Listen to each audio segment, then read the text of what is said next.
Well, I thought I'd make another video.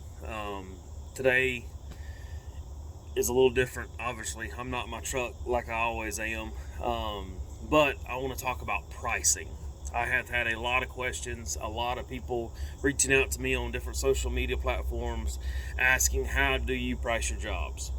So I want to go over that. I want to go over, just the basics of how to figure out what your pricing is, and things like that. So, when it comes to pricing, my prices and your prices are two completely different set of prices. An old school way of doing it, kind of the basic way, was to call around, kind of pretend to be a customer, say, hey, I'm, Joe Blow, I've got a truck and I need it towed from A to B that's 10 miles. What would I be looking at? And you can call 3, 4, 5, whatever, or however many companies are in your area, and ask them, what they would charge for that, kind of get an average. That way you're competitive. But those companies might either be too cheap just to be the same, to be competitive. They might be ungodly expensive. In my area, like I've said in previous videos, I am not the cheapest and I am not the most expensive. I have figured out what works for me, and in the given market, sometimes I do leave a little bit of meat on the bone, and then sometimes, when I give quotes, let's say it's after about 8 o'clock at night, or it's a weekend or whatever, and I want to be home like I am right now with a family, I just bump up my pricing a little bit to make it worth my time, because like I've said, we're all doing this, hopefully to have a passion, but at the same time we're doing this to provide for our families. But breaking down the pricing, okay, in my area, I am in North Georgia, most companies are in the 75 to 125 hook rate.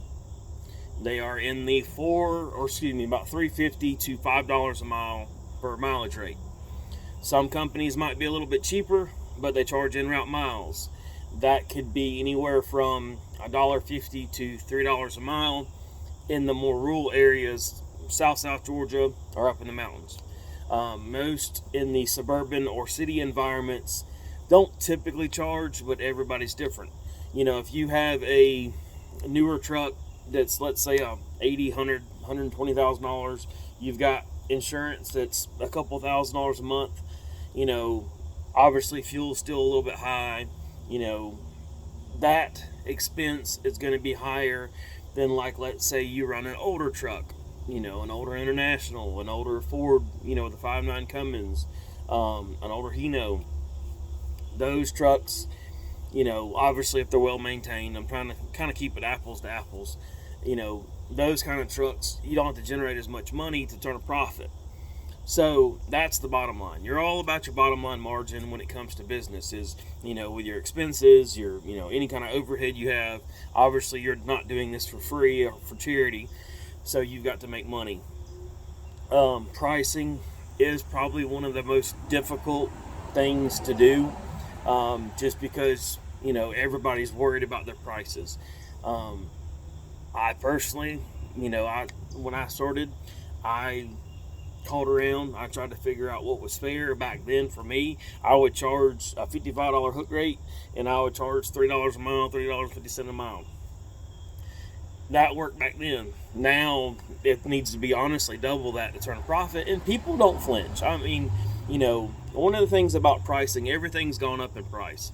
So when you're talking about your pricing, you need to figure out what kind of money you need to make. To me, I think you need to sit down and figure out what your daily goal is. Whether, honestly, once you're rocking and rolling, a light duty truck needs to do $1,000 to $1,200 a day. That's the number. But getting started, you're not going to do that. And don't think that if you're not making $1,000 a day gross, that you're not going to make money. That's not true. Realistically, if you have a entry level type truck, if you're doing $400 to $500 a day, that's great. But at the same time, everything's different. Every type of environment's different, and the area that you're in is different. There's guys out west and up in the Midwest that they might do 6 or 7 tows a week, but they're long distance and they charge accordingly for those tows. When it comes down to pricing, though, one thing that I've learned about in the sales part of my pricing is, let's say somebody calls and they start saying, well, what's it going to cost me? Well, if you start saying, oh, well, we're 75 and 5 and we're this and that, and you start adding all these fees when they're asking you, they're probably not going to go with you. Now, they will sometimes if they're desperate and you answer the phone. Like for me, when my phone rings, sometimes, it's people have called and called and called and I can't get somebody to come out. They call me, I answer. I try to be as nice and respectful as I can. But the thing about it is, when you start adding all these fees, people just start hearing all these charges and charges and charges. And even though it might not actually be expensive, they immediately think that it's going to be expensive. So in my mind, let's say I have, let's just keep it simple. Let's just say I have a 5-mile tow. Well, if I start telling people, yeah, I'm $75 a hook and I'm $5 a mile, well, then they get, oh my God, that sounds expensive. Well, 75 hook, $5 a mile, 5-mile tow is $100. I mean, a lot of companies are also charging a hook, a fuel surcharge. I'll get into that in a minute. But what you've got to do is when people start asking how much is it going to be, a lot of people are price shopping. They just want to go with who's the cheapest, who can get to me the quickest. And at the same time, the overall how the conversation goes. Do you answer the phone? Do you sound positive? Are you, glad to assist them? Do you sound like, do you want to do the job? Do you not want to do the job? Because, it all goes into how that call is going to go for the pricing. So when somebody calls me and they say, I've got this, I've got that, or they need to go 20 miles or whatever, I think, okay, well, there's $100 just the mileage, depending on the size of the vehicle. When I do pricing, I price dependent on the vehicle, because for instance, I know that, a lot of times to me, is it a lowered car? Is it a specialty car?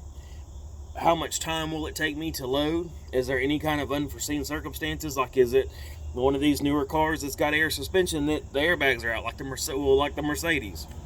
All that goes, prices accordingly. For me, I can do, $75 light duty, but then if I'm, hauling this, the F-150 that the old lady drives, if I'm doing that, that might be $100 hook, just because it's a little bit bigger. So it might take a little bit more time. It's just everybody's different. So what you've got to do is you've got to figure out what works for you. And it is always easier to come down on prices than it is to go up on prices. Now, you're not necessarily dealing with the same customers every day.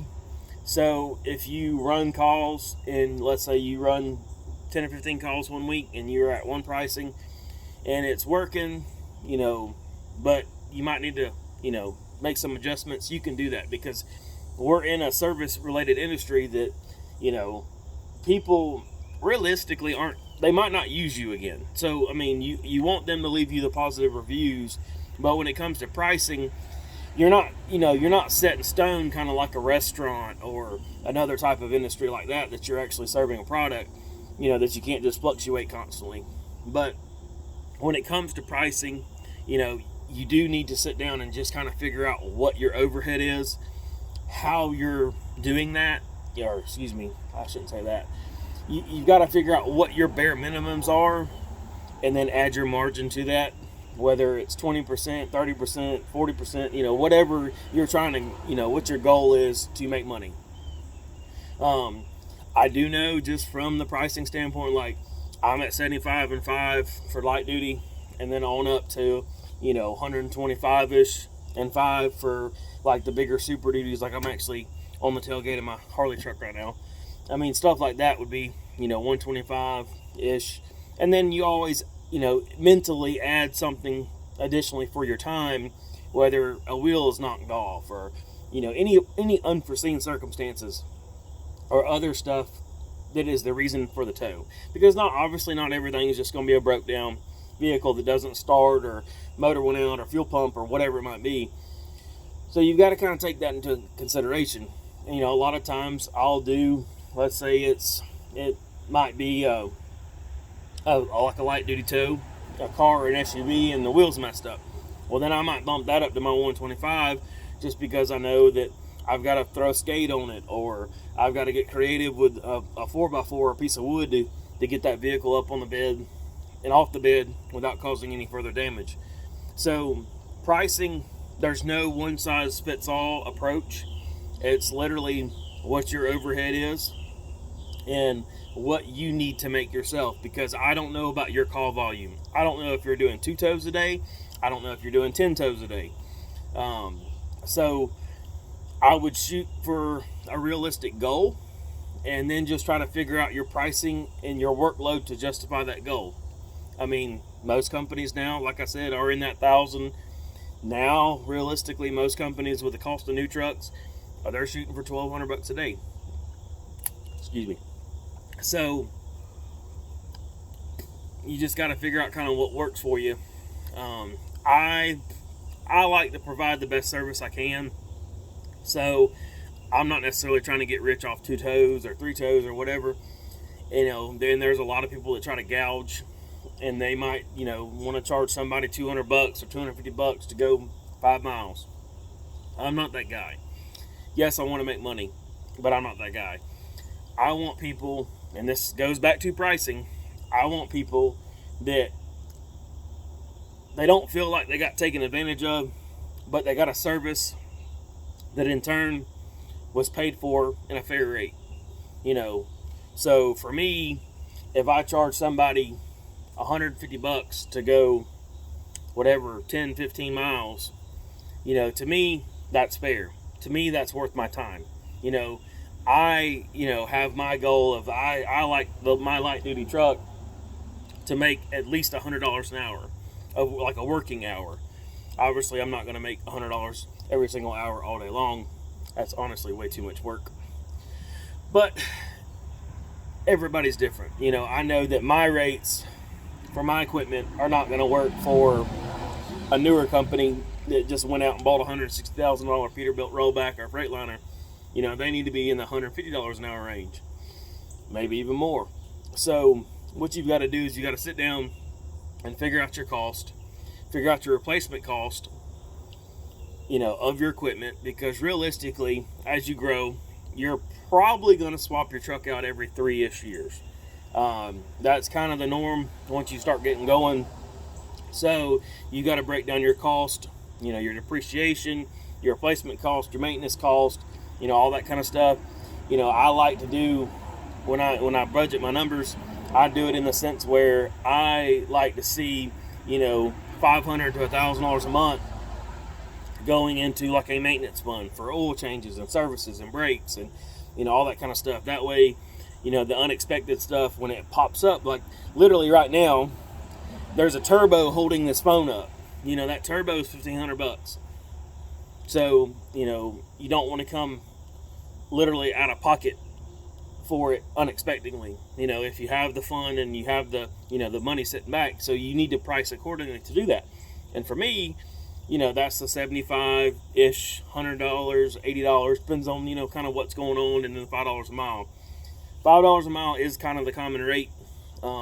If you do decide to charge the en-route mileage, like let's say you're in a more rural area, I had a comment earlier, and the guy was talking about that he's, roughly, let's say 30 miles to something. That's something, once you figure out your cost and your bare minimum cost per mile, you can charge the $1.50, $2, $3 even a mile en route to get to that call. Now, you need to see kind of what everybody else is doing, because you don't want to charge $3 a mile en route. Let's say it's 30 miles, that's $90. Then have a $100 hook, so there's $190 already, plus whatever the mileage is. That starts adding up. So you got to figure out, one, are those calls worth it? Who is your competition? What are they doing? What are they charging? Are they providing a good quality service? Like, are they a 4 or 5 star rated company with hundreds of reviews? Or are they just kind of they're just going to get what they can get? So hopefully this helps. If you have any questions, please feel free to the comment. I appreciate all the comments, all the likes. It's definitely kind of grown a lot more than I expected. So hopefully this does help. And like I said, I do try to get to as many of the comments as I can, but I got a new baby and I got a business and everything else myself. So I do, sometimes slack on that. So I apologize if I don't see a comment right away, but I do try to get to them. But hope everybody has a great day, and I appreciate what you're doing with the comments and the likes, and hopefully it's helping. So I hope everybody's making some money. Anyways, take care. Thanks.